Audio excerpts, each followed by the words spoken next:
Amen. Quelle magnifique introduction. Nous sommes effectivement dans un mois de chambre haute.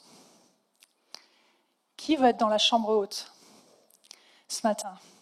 Nous avons commencé la semaine dernière cette nouvelle série sur les actes des apôtres, mais on connaît ce livre des actes qui commence par la chambre haute, par un temps de mise à part, un temps de recherche de la présence de Dieu. Et ce matin, déjà dans la louange, on a été invités à fixer nos yeux sur lui, à laisser de côté tout le reste. Et c'est ça le jeûne. C'est renoncer à quelque chose pour fixer les yeux sur notre Jésus et nous attendre ensemble à lui. Je m'attends vraiment à toi, Seigneur Saint-Esprit, ce matin, pour que tu descendes, que tu viennes et que nous venions, nous nous approchions. Vous savez, les actes, ça va être, on va dire, le passage à l'action. Le passage aux actes, si je peux dire. On a étudié ces derniers mois le sermon sur la montagne, n'est-ce pas? On a entendu les enseignements de Jésus et maintenant, on veut les mettre en pratique. On veut passer à l'action. Et pour ça, on a tellement besoin du Saint-Esprit. Si je passe à l'action sans être revêtu, être rempli du Saint-Esprit, alors mes actes, c'est des actes humains. Mais je veux que nous, en tant qu'Église, c'est la prière de mon cœur vraiment ce matin, que dans nos actions, il y ait quelque chose de nouveau qui se passe cette année. Que nos actions, que nos mots, que tout ce que nous faisons, tout ce que nous sommes, soient remplis d'une manière plus profonde du Saint-Esprit. Et vous savez, dans cette chambre haute, qu'est-ce qui s'est passé avant tout? C'était un temps de prière. Et ce matin, j'aimerais nous parler de ce sujet de la prière. On va voir ensemble comment la prière peut devenir notre style de vie. La prière, c'est pas juste une activité, c'est notre vie, c'est notre respiration, c'est notre contact avec Dieu. On a entendu ce matin aussi de demeurer dans la présence de Dieu, c'est ça la prière. Et quand on voit comment Jésus, il a vécu, comment il a évolué sur cette terre, on voit qu'il a toujours donné la priorité à la présence de son Père, à la prière, à ce temps de connexion avec la présence de Dieu. Et Jésus va dire à ses disciples, quand vous priez, pas si vous priez, pour bien montrer que ce n'est pas une option la prière. La prière fait partie de nous. Jésus nous dit ce matin, et pour tout le reste de cette année, puis pour ce mois de janvier en particulier, Église, ma bien-aimée, veux-tu, s'il te plaît, prier? Et vous savez, ce thème de la prière, moi souvent, pendant longtemps dans ma vie, ça a été un sujet, un sujet avec lequel j'ai été à reculons. Un sujet qui me culpabilisait.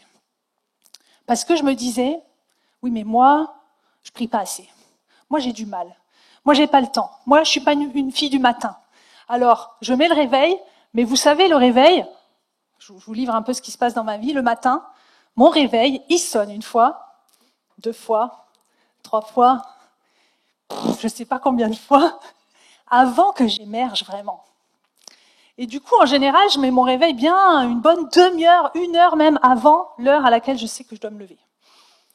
Parce que je suis pas du matin. Et pendant des années, la prière était vraiment le sujet dans ma vie avec lequel j'avais du mal. Mais quand je lis les actes, je vois que la prière était vraiment au centre de tout. La prière, on la retrouve dans tous les actes. Et alors qu'on est en train, en ce moment, de lire les actes des apôtres, on voit que, déjà dans le premier chapitre, ils étaient dans la chambre haute et ils priaient. Ils sont restés en fait 10 jours, entre l'ascension de Jésus et la Pentecôte, 10 jours à prier. Ensuite, ça a toujours été leur premier réflexe. À chaque fois qu'il y avait une décision à prendre, qu'il y avait une direction à savoir par où ils devaient aller, c'était la prière.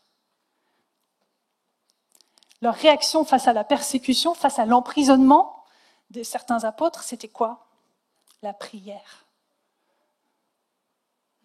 Ils priaient pour les malades, ils ont prié pour le boiteux en acte 3, ils ont prié pour la résurrection de Dorcas en acte 9.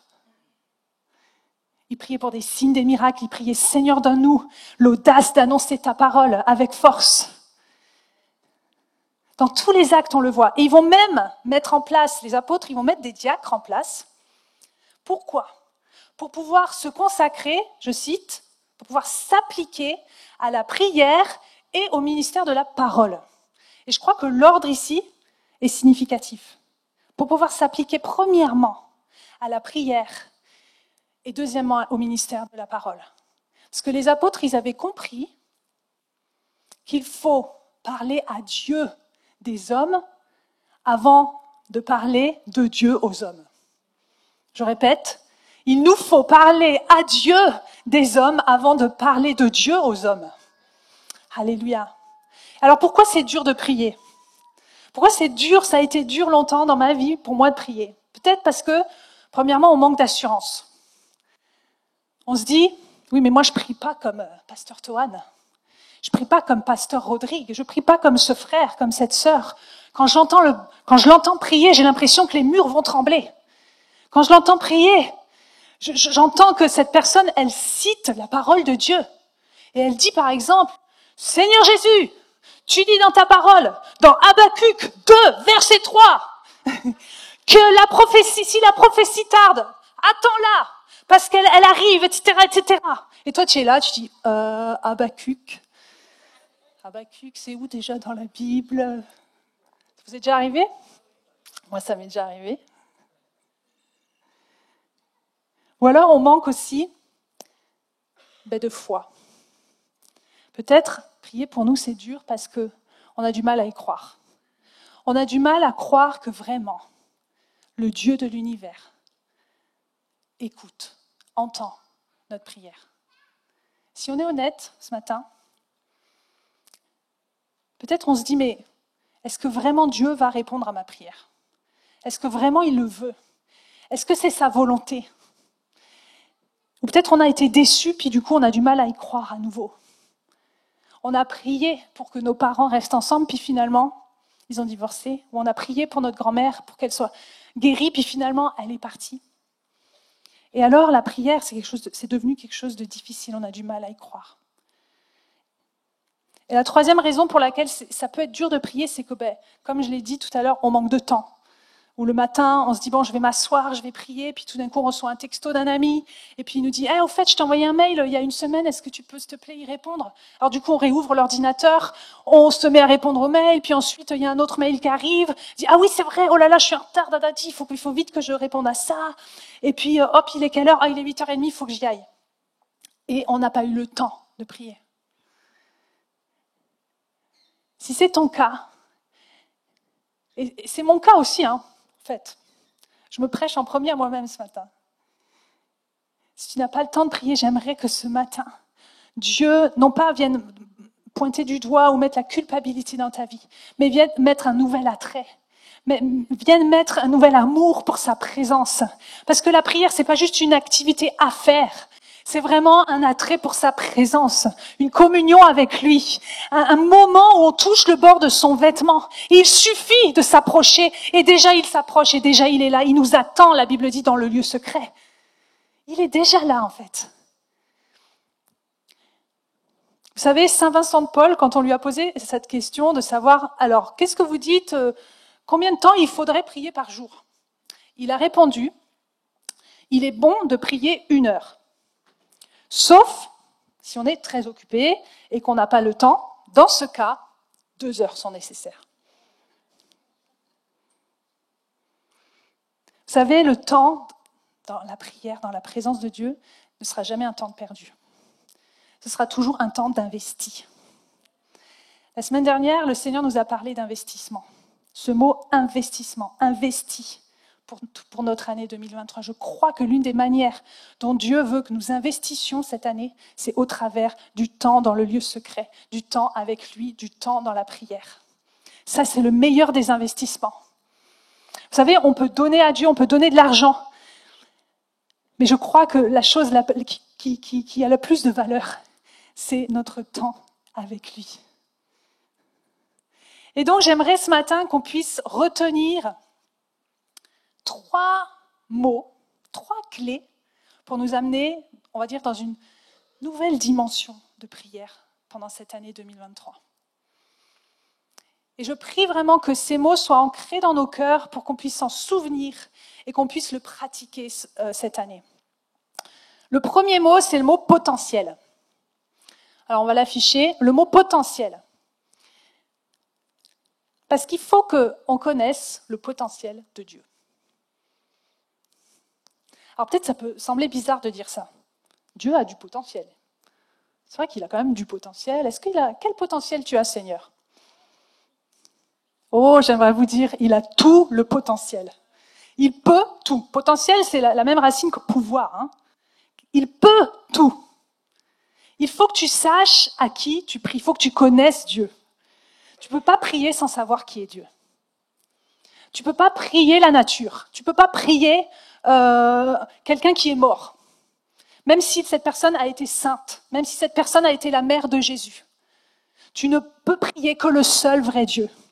C'est lui qui écoute tes prières et qui va y répondre. Et donc, la Bible nous dit que Dieu est quelque chose en particulier qui nous aide dans notre prière. C'est qu'il est le rémunérateur de ceux qui le cherchent. On va lire dans Hébreux 11, verset 6. Hébreux 11, c'est le chapitre sur la foi. Il faut que nous croyions.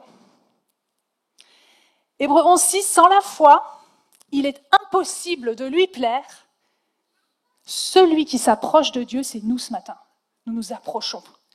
Celui qui s'approche de Dieu doit croire qu'il existe et qu'il récompense ceux qui le cherchent. Il récompense. Il veut te récompenser ce matin. Est-ce que vous aimez les récompenses ? Je sais que les enfants sont déjà peut-être partis dans les salles pour les enfants, mais les enfants, en général, ils aiment les récompenses, n'est-ce pas ? Je me rappelle, moi, quand j'étais à l'école biblique, on était dans une école biblique américaine en Belgique et on était sur un campus où on était logés dans des chambres. On appelait ça donc le dortoir des filles. Il y avait plusieurs chambres et dans chaque chambre, on était logés. Je suis arrivée à cette école biblique, j'ai découvert, en fait, j'étais pas au courant, qu'on allait être logés dans chaque chambre à 2 ou à 3. Et donc, quand je suis arrivée dans cette école biblique, j'ai découvert que j'avais une coloc, de chambre. Une roommate, comme on dit en anglais. Et du coup, super, mais bon, moi j'aime bien quand même être tranquille, toute seule dans ma chambre, mais je me suis dit, bon Seigneur, ça va aller, ça va bien se passer. Effectivement, cette roommate, elle était adorable, elle était super gentille, mais voilà. Donc ça, c'était ma première année à l'école biblique. Puis la deuxième année, je suis revenue, je me suis inscrite, etc. Et puis là, le staff de l'école m'a dit, mais Anne, on aimerait te proposer quelque chose. Si tu acceptes un certain poste, il y aurait une récompense à la clé.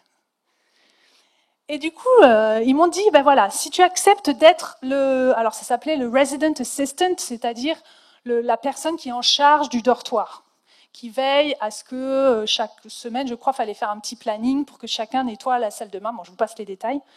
Mais donc, il fallait avoir ce rôle, c'était un petit peu de responsabilité, veiller à ce que tout soit toujours bien nettoyé, tout ça, etc. Mais ils m'ont dit, mais si tu fais ça, tu auras le droit à une chambre seule. Ah, la récompense. Alors là, j'ai dit oui tout de suite. Je vous avoue, j'ai même pas prié, j'ai même pas demandé au Seigneur. J'ai dit oui. J'ai aimé cette récompense. Et j'ai savouré toute l'année d'avoir mon lieu à moi, ma chambre à moi. Et Dieu est un Dieu qui récompense. Et vous savez quoi, la meilleure récompense, c'est de trouver ce qu'on cherche, quand on cherche quelque chose. Quand on est, vous savez, en train de chercher et que finalement on trouve le trésor, ça c'est la meilleure récompense. Et avec Dieu, c'est pareil. Quand on le cherche et qu'on le trouve, c'est la meilleure récompense. Et la meilleure récompense qu'il veut te donner, c'est sa présence. Oh, comme j'aime sa présence. Dans ces temps de jeûne et de prière, vous savez ce que fait le jeûne ? Il nous coupe avec les choses de ce monde pour qu'on puisse être dans sa présence d'une manière, je dirais, totale. Et je savoure ces derniers jours la présence de Dieu. Chez moi, à chaque fois que je m'approche de lui, je pleure de réaliser qu'il est là. Je suis touchée par sa présence. Sa présence, mon frère, ma sœur, c'est ton plus grand trésor. Et c'est ce avec quoi il veut te rémunérer. Il faut que tu crois que le Dieu duquel tu t'approches, c'est pas un père fouettard. C'est un Dieu bon, c'est un Dieu généreux. C'est un Dieu qui donne. Il veut te donner sa présence, il veut te donner, il veut te parler, il veut te faire du bien. C'est ça qui est Dieu. Il est Dieu. Il est le rémunérateur. Donc premièrement, il faut que tu réalises qu'il récompense. Il récompense qui? Ceux qui le cherchent. Est-ce que tu sais chercher Dieu? Est-ce que tu sais dire comme David dans les psaumes, psaume 63, verset 1, « Ô Dieu, tu es mon Dieu, je te cherche, mon âme a soif de toi, mon corps soupire après toi. » Ou alors dans le psaume 42, « Comme une biche soupire après des courants d'eau, ainsi mon âme soupire après toi. Ô Dieu, mon âme a soif de Dieu, du Dieu vivant. » Alléluia. Vous savez, chercher, c'est pas donné à tout le monde. On sait peut-être pas le faire. Vous savez, dans une famille, j'ai pensé à cet exemple, cette illustration, mais des fois quand les enfants cherchent quelque chose, vous savez, par exemple un enfant dit, ben, voilà c'est le dessert et puis j'ai vraiment envie d'un yaourt.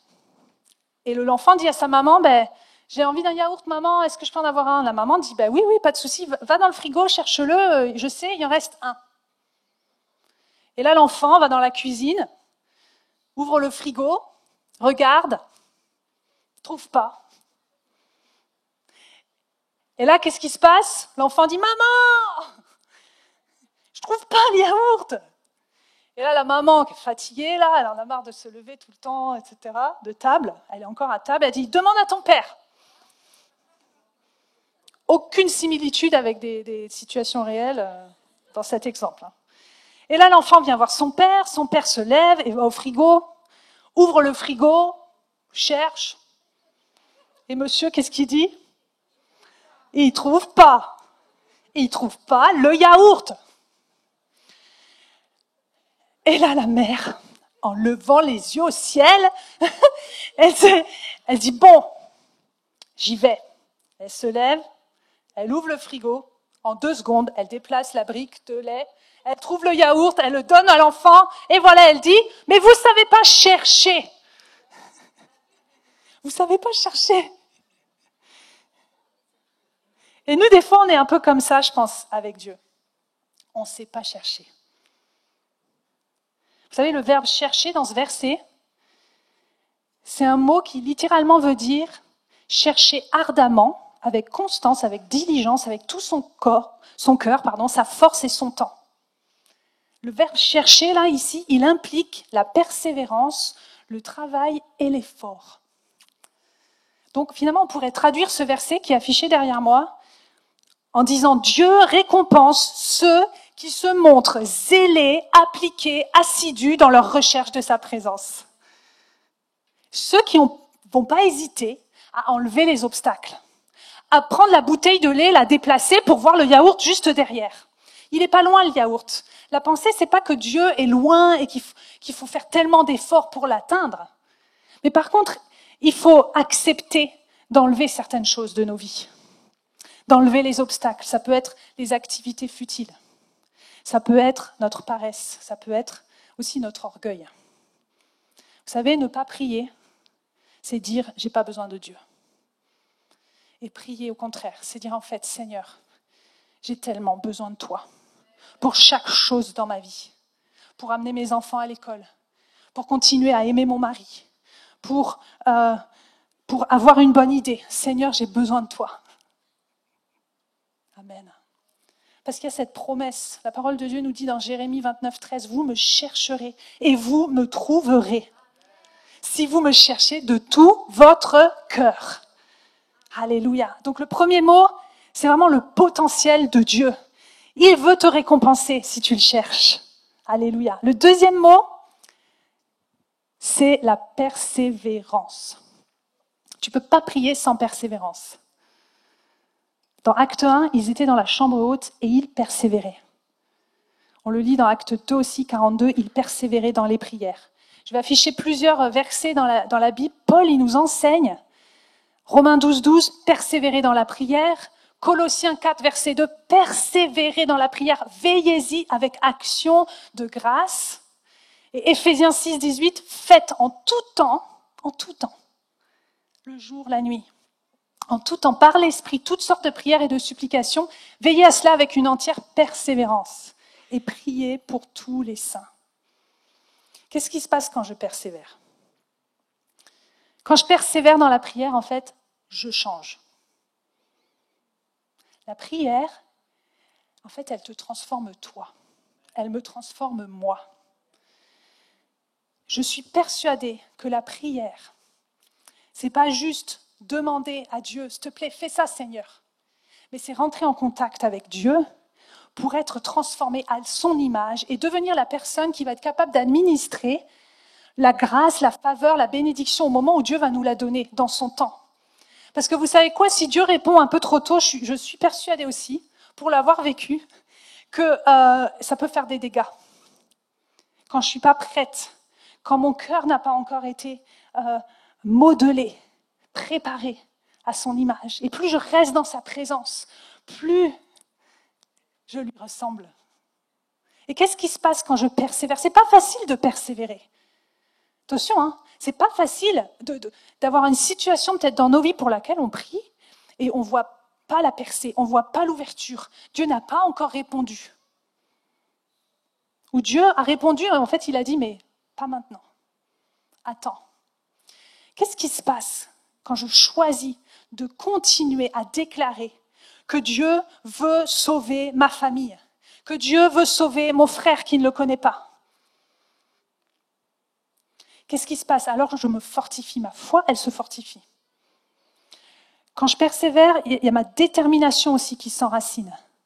Mon cœur aussi s'humilie parce que je comprends que finalement, je ne comprends pas tout. Que je ne sais pas tout, que ses voies sont au-dessus de mes voies. Et quand je persévère, il y a ça aussi qui se passe. L'humilité vient dans ma vie.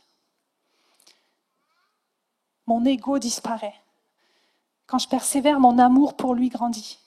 Quand je persévère, mon amour pour les gens grandit. Quand je persévère, mon cœur est transformé. Je voudrais vraiment encourager quelqu'un ce matin qui peut-être prie depuis des mois ou des années. Continue. Persévère. Persévère.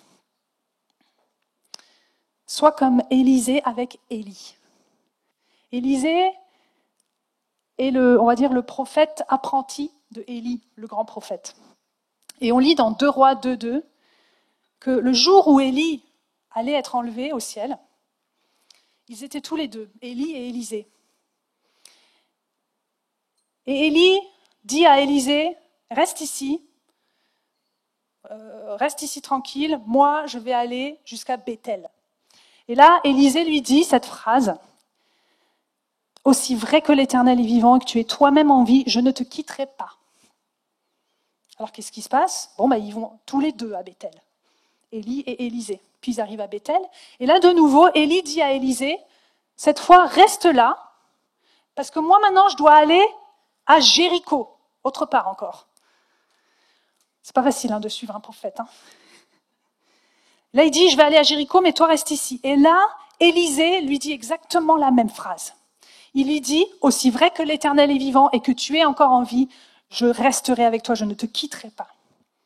Et donc, ils vont ensemble, cette fois, à Jéricho. Arrivé à Jéricho, 3e fois, Élie lui dit, reste ici. Parce que maintenant, je vais vraiment partir et je vais aller maintenant jusqu'au Jourdain. Et 3e fois encore, Élisée dit à Élie, aussi vrai que l'Éternel est vivant et que tu es toi-même en vie, je ne te quitterai pas. Et là, Élie dit à Élisée, bon ok, qu'est-ce que tu veux que je fasse pour toi ? Et là, Élisée a cette prière qui ose demander. Il dit, je veux une double portion de ton esprit. Et là, Élie va lui répondre, ce que tu demandes, c'est très difficile. C'est vraiment grand ce que tu demandes. Et si tu me vois être enlevé et partir, alors tu l'auras. Mais si tu ne me vois pas, alors tu ne l'auras pas. Et là, qu'est-ce qui va se passer ? Élisée va voir tout d'un coup le char de feu venir et Élie être enlevé au ciel. Et donc Élisée va ramasser le manteau de Élie et va faire ce que Élie venait de faire, c'est-à-dire il va taper le Jourdain et le Jourdain va s'ouvrir en deux. Et la double portion va être sur lui et son ministère va commencer. J'aimerais te dire ce matin, il y a des doubles portions, il y a des bénédictions que tu n'auras pas si tu t'arrêtes en chemin, si tu ne persévères pas. Persévère, continue de dire non, je continuerai, j'irai, je continuerai à me tenir dans, même si je ressens rien. Vous savez, des fois c'est difficile, on n'a pas les frissons, on n'a pas les pleurs qui viennent.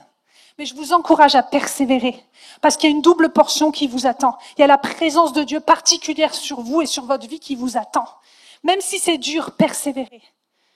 Si Élisée s'était arrêté à Bethel, à Jéricho ou au Jourdain, il n'aurait pas reçu cette double portion. Il n'aurait pas reçu ce manteau. Donc persévérons. Le deuxième mot, la deuxième clé pour nous, c'est la persévérance. Et le troisième mot, la troisième clé pour ma vie, celle qui m'a le plus remué, qui m'a le plus frappé en préparant, en étudiant pour ce message, le troisième mot, c'est la puissance. Dieu a déposé sa puissance en toi, mon frère, en toi, ma sœur, en moi. Est-ce que tu peux te tourner vers ton voisin, s'il te plaît, et dire, de la part de Dieu, Dieu a vraiment déposé sa puissance en toi. Dieu a déposé sa puissance où? En toi. En toi vraiment. Alors je sais que des fois on n'est pas à l'aise de se tourner vers le voisin. Mais ça vaut le coup, les amis, de réaliser ce que la Bible nous dit. Vous recevrez sa puissance, le Saint-Esprit survenant sur vous. Acte 1, verset 8. Romains 8 aussi dit la même puissance qui a ressuscité Christ. Oh là là, j'ai l'impression que je crie beaucoup aujourd'hui parce que je suis persuadée de ce dont je parle. Le Saint-Esprit, la même puissance qui habite en nous est celle qui a ressuscité Jésus-Christ. Le Saint-Esprit habite en moi, ça me dépasse. Il faut que tu réalises ce matin que l'Esprit du Dieu vivant est vraiment en toi. Il est vraiment en toi. Après, peut-être, c'est nous, de notre côté, qui, fermons vous savez, le couvercle, ou qui l'ouvrons. Mais le Saint-Esprit est vraiment en toi, il a été déposé en toi. La question, c'est quelle mesure laisses-tu sortir de lui? Vous savez, ce qui se passe sur cette terre dépend de nos prières, de combien nous laissons sortir de puissance. Il faut que nous réalisions que la prière, ce n'est pas « Oh Dieu, toi tu es puissant, alors je te demande toi d'agir ». Mais que nous réalisions que Dieu nous a donné sa puissance pour pouvoir la déverser dans ce monde, sur cette terre. Jean 7, 37, on connaît bien ce passage, c'est le jour où, le dernier jour de la fête, Jésus s'est levé, il s'est tenu debout. Il a dit, si quelqu'un a soif, qu'il vienne à moi et qu'il boive. Celui qui croit en moi, des fleuves d'eau vive couleront de son sein, comme dit l'Écriture. Vous savez, Jésus, à ce moment-là, le contexte, c'est que c'était la fête des tabernacles. La fête des tabernacles, c'était une fête juive qui avait lieu pendant 8 jours et qui était en quelque sorte en mémoire du temps où le peuple d'Israël était dans le désert. Et donc, pendant 8 jours, les hommes habitaient et mangeaient sous des tentes, sous des cabanes, on va dire. Et pendant 7 jours, qu'est-ce qui se passait? Ils priaient. Ils avaient ces prières qu'ils répétaient. Ils priaient pour l'eau vive. Et ils lisaient en particulier le prophète Zacharie. Il lisait par exemple Zacharie chapitre 14 verset 8 qui dit « Alors en ce jour-là, des eaux vives sortiront de Jérusalem et couleront, moitié vers la mer orientale, moitié vers l'autre mer. » Et qu'est-ce qu'ils faisaient aussi les Juifs pendant ces 8 jours? Ils prenaient de l'eau et ils la versaient sur un rocher pour symboliser l'eau qui était sortie du rocher quand Moïse avait parlé au rocher. Et pendant 7 jours, ils priaient pour l'eau vive. Et le 8e jour, qu'est-ce qui se passait? C'est qu'ils priaient pour la pluie. peut-être, alors c'est une supposition, je ne sais pas, mais ils se disaient, bon, l'eau vive, c'est impossible, on n'y croit pas vraiment en fait, donc on va prier pour la pluie.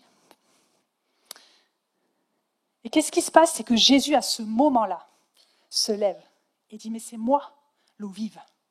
Je suis l'eau. Je suis l'eau vive. Je suis le rocher duquel coule cette eau. C'est extraordinaire.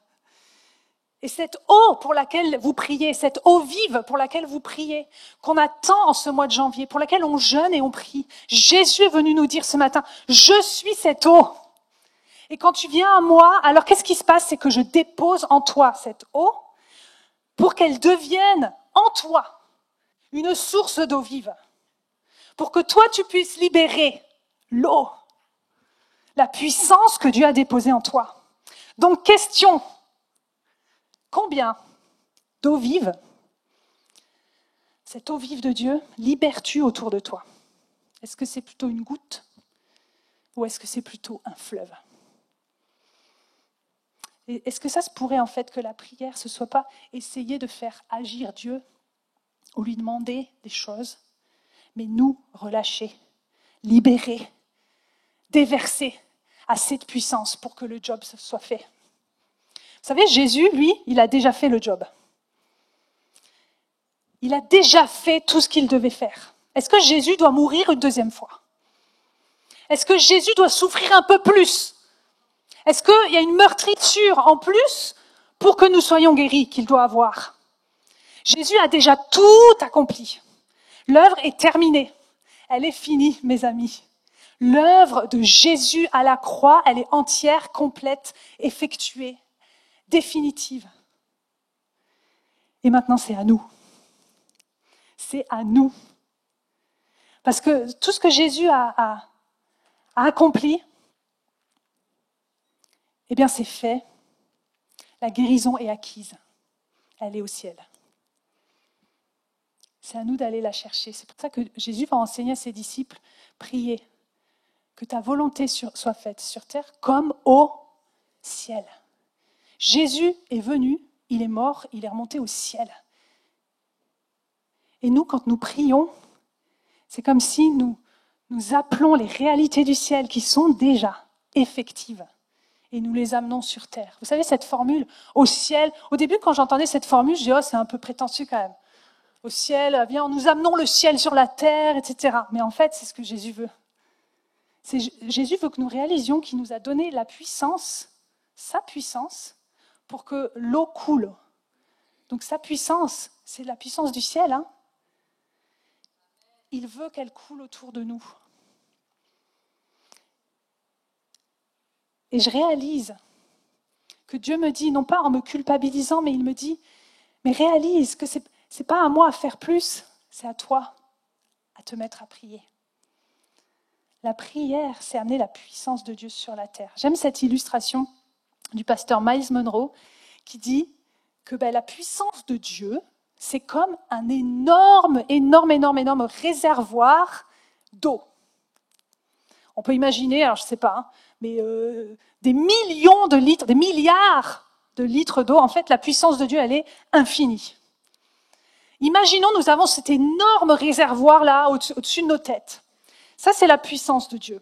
Et nous, dans cette image, nous sommes, on va dire, les tuyaux qui sortent, ou les canalisations qui sortent de ce réservoir. Et vous savez, la quantité d'eau de Dieu, la puissance de Dieu ne va pas changer. Ce qui peut changer, c'est la taille de nos canalisations. C'est vrai que si nous sommes un tout petit tuyau de 0,5 mm de diamètre, quand bien même la puissance de Dieu est puissante, le flot qui va se déverser va être celui d'un tout petit tuyau, voyez ? Alors que si par la prière, par le jeûne, nous élargissons, nous choisissons de dire « Seigneur, viens déverser ta puissance en moi. Je veux être une bénédiction aujourd'hui. Seigneur, montre-moi à qui tu veux toucher par ta puissance. » Alors nos canaux commencent à s'élargir. Le diamètre de nos canalisations. Réalises-tu que tu peux être une canalisation au moins de 3, 5, 10 mètres de diamètre? Dieu veut nous appeler à l'être en tout cas. Alléluia. Des fois aussi, nos canalisations, elles sont encombrées. Il peut y avoir un péché qui est là. Il peut y avoir des distractions, d'autres priorités dans nos vies, qui sont comme des choses qui obstruent le canal. Mais le Seigneur, ce matin, voudrait purifier nos cœurs, qu'il puisse couler au travers de nous d'une manière plus puissante. La prière augmente ta capacité spirituelle, le diamètre de ton cœur, de tes yeux. Donc le troisième mot que j'aimerais qu'on retienne, c'est puissance. Réalise que Dieu a déposé en toi sa puissance. Donc potentiel, qui est vraiment notre Dieu? Persévérance, ne lâche pas, continue. Et puissance. Tu n'es pas un être faible quand tu es à Jésus. Tu es puissant. La puissance de Dieu habite en toi. Réalise-le. Moi, ça m'a tellement aidé, ça m'a donné envie de prier. Dire, mais si cette puissance est là, alors je veux prier pour un tel, je veux prier pour un tel. Et effectivement détourner mes yeux de moi et les fixer sur la puissance de Jésus. Et dire, mais en fait, la vie de mon voisin peut être changée, la vie de mon quartier peut être changée, la vie de ma ville entière peut être changée. Je veux prier. Nous avons reçu cette puissance en tant qu'Église. Est-ce qu'on va accepter de se lever en ce mois de jeûne et prière, puis en toute cette année, et dire, mais oui, nous voulons devenir un peuple de prière. Il faut que l'Église de Jésus-Christ réalise. Vous savez, je crois que le menteur, Satan, l'accusateur des frères, tout ce qu'il a à faire, c'est qu'on ne réalise pas la puissance que Dieu nous a donnée. Notre véritable identité. Notre véritable capacité à déverser sur tellement de monde, tellement de choses. Nous pouvons inverser la tendance. Nous pouvons inverser l'atmosphère. Nous pouvons inverser l'atmosphère dans notre travail. Là où nous étudions. Alléluia. Donc retiens bien que la puissance de Dieu t'a été donnée. Et pour conclure, j'aimerais vous raconter l'histoire de quelqu'un qui a été un homme de prière. Il s'agit de Georges Muller. Il a été connu pour être le père des orphelins, on l'a appelé.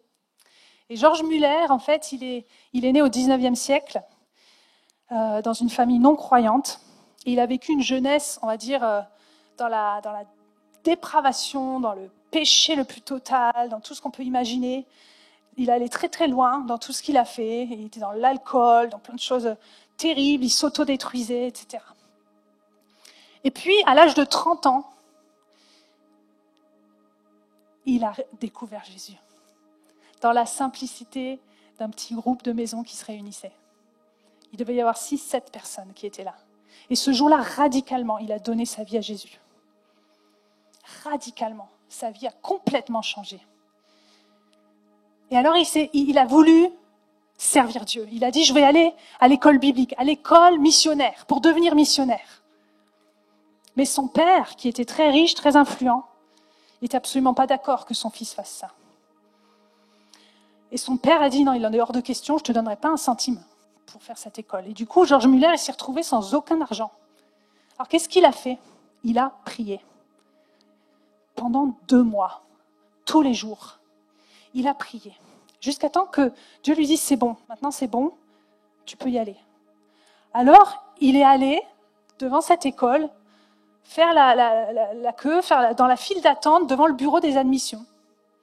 Et alors qu'il était dans cette file d'attente, il y a un homme qui vient, qui ne le connaissait pas du tout, que lui en tout cas ne le connaissait pas. Et cet homme, il glisse de l'argent dans sa poche et il s'en va sans rien dire. Et là, Georges Muller, il s'avance du bureau des admissions. Et au moment où il sort de sa poche l'argent que cet homme lui avait donné, il découvre que le montant de cet argent était exactement les frais de scolarité pour une année entière à l'école missionnaire. Et il n'a manqué de rien, il a pu étudier. Il a été diplômé de cette école, il a fini ses études bibliques, ses études pour devenir missionnaire. Et en sortant de cette école, il a voulu candidater à la société missionnaire pour être envoyé dans un pays et prêcher l'évangile dans un pays au loin. Mais la société missionnaire l'a refusé à cause de son passé sulfureux, justement. Et ce qui s'est passé, c'est que là encore, George Muller, qu'est-ce qu'il a fait? Il a prié. Et cette fois, pendant une année complète. Une année complète à prier. Jusqu'au moment où Jésus, de nouveau, lui a dit, « C'est bon, mon fils. C'est bon, c'est maintenant. Va là où je te montrerai. »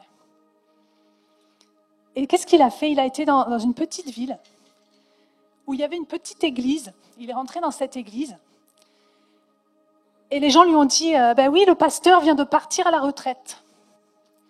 Et du coup, il a dit, moi, alors voilà, je suis fraîchement diplômé de l'école biblique. Et là, les gens lui ont dit, c'est bon, vous êtes engagé. Et il est devenu le pasteur de cette petite église.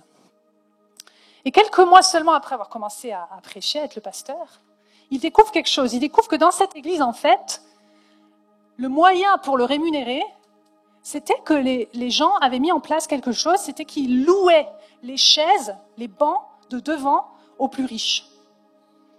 Pour que les plus riches puissent s'asseoir devant. Qu'est-ce que George Muller a fait? Le dimanche d'après, il est monté sur l'estrade, il a prêché, il a dit, la Bible dit qu'il ne faut pas faire de favoritisme. Désormais, on va arrêter ce système. Aucun favoritisme. Et aussi, on va arrêter de faire passer la corbeille dans les rangs, comme c'était l'accoutumée, pour les offrandes, pour les dîmes. On va arrêter de faire passer la corbeille parce que je ne veux pas que quiconque se sente forcé. Parce que Dieu dit dans sa parole qu'il aime celui qui donne avec joie. Alors on va mettre un tronc discrètement quelque part dans l'église, mais on va plus passer les corbeilles. Et ce qui est extraordinaire, c'est que George Muller n'a jamais manqué de rien. Il a pu être rémunéré, il a pu avoir de l'argent pour vivre, pour manger, parce qu'il avait honoré Dieu. Et l'histoire ne s'arrête pas là. Quelque temps après, il a eu à cœur vraiment de fonder des orphelinats. Mais dans son compte en banque, il avait 50 centimes. Il a dit, comment je vais faire? Et tout ce qui s'en est suivi, les 60 années de sa vie ensuite, il a prié pour que Dieu pourvoie à cette vision que Dieu lui-même lui avait donnée. Et cet homme est devenu le missionnaire, la personne qui a eu le plus d'orphelinats au monde, à cause de la provision de Dieu. Et au cours des 60 années, jusqu'à la fin de sa vie, il est écrit qu'ils ont levé 7,5 millions de dollars. Dieu a pourvu à 7,5 millions de dollars pour tous ces orphelinats.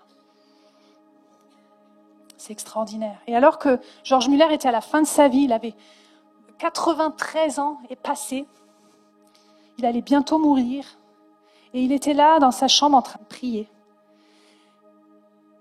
Et un collaborateur à lui était là aussi, et il l'entendait prier.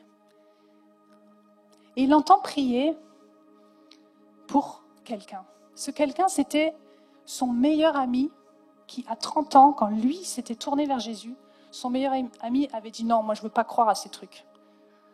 Donc moi, non, merci. » Et depuis, c'était plus jamais revu.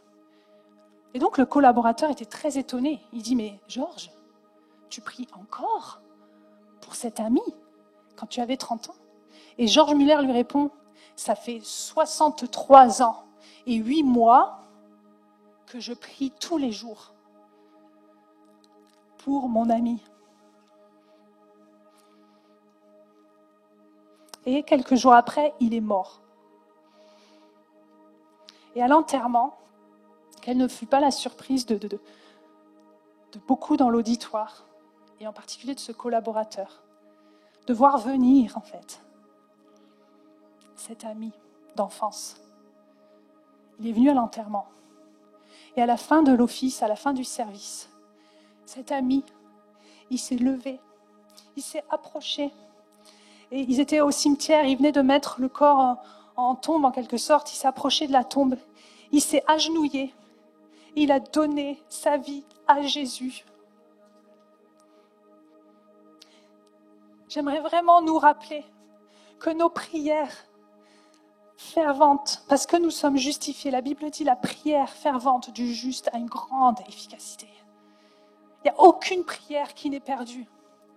Il n'y a aucune prière qui n'est perdue. Il faut que nous le réalisions. Parce que sinon, le lieu de prière va toujours nous repousser ou on va hésiter à y aller. Mais si nous savons ça, si nous savons que nos prières, elles sont efficaces, qu'un jour ou l'autre, Dieu agira, nous allons continuer, nous allons persévérer et nous allons déverser la puissance de Dieu. Alors j'aimerais que simplement on puisse se lever à notre place et je vais prier que l'Esprit de Dieu qui est présent dans ce lieu vienne saisir nos cœurs de cette révélation. Que non, cette année, ce ne sera pas une année de plus où tu vas prendre la décision de dire, allez, c'est une bonne résolution, je vais prier un quart d'heure par jour, de telle heure à telle heure, je vais prier. Ce n'est pas juste une résolution, c'est une révélation. Que Dieu a déversé en toi sa puissance et que quand tu ouvres la bouche, dès le premier jour de tes prières, il y a quelque chose qui se passe dans le monde spirituel. La puissance de Jésus, son sang est efficace pour guérir tes maladies, pour amener une personne dans ta famille à Jésus. Ton fils qui est rebelle, Dieu est en train de le travailler parce que tu pries. Parce que tu pries. Alors, Seigneur, tu es tout-puissant. Tu es le tout-puissant. Oh, elle est abondante ta grâce, elle est surabondante ta puissance. Tu es le rémunérateur. Quand tu aimes que nous nous approchions de toi, alors tu t'approches de nous. Et Seigneur, on veut réaliser que nous sommes revêtus de ta puissance. Et que ce matin, alors que nous allons nous approcher de la croix, alors que nous allons nous approcher de ton sacrifice, qui est le plus puissant dans ce monde, que nous réalisions, Seigneur. Viens changer nos cœurs, viens bouleverser nos vies, Seigneur. Je te prie ça pour moi-même. Je te prie ça pour mes frères et sœurs maintenant. Saint-Esprit, par ta puissance, viens sur nous. Et que nous commencions à croire comme on n'a jamais cru. Que nous commencions à réaliser l'autorité que nous avons comme jamais. Que nous commencions à réaliser la puissance que tu nous as donnée. Seigneur, la responsabilité aussi dans ce monde. Les années qui sont courtes jusqu'à ce que tu reviennes ou jusqu'à ce que nous peut-être nous partons. Mais dans ces années-là, Seigneur, nous voulons te prier, nous voulons amener le ciel sur la terre.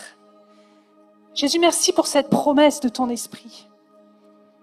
Je prie maintenant, passe dans les rangs, et qu'aucun de nous ne soit laissé sur le côté, mais que tous, dans l'unité en tant qu'Église, nous décidions que cette année soit une année de prière.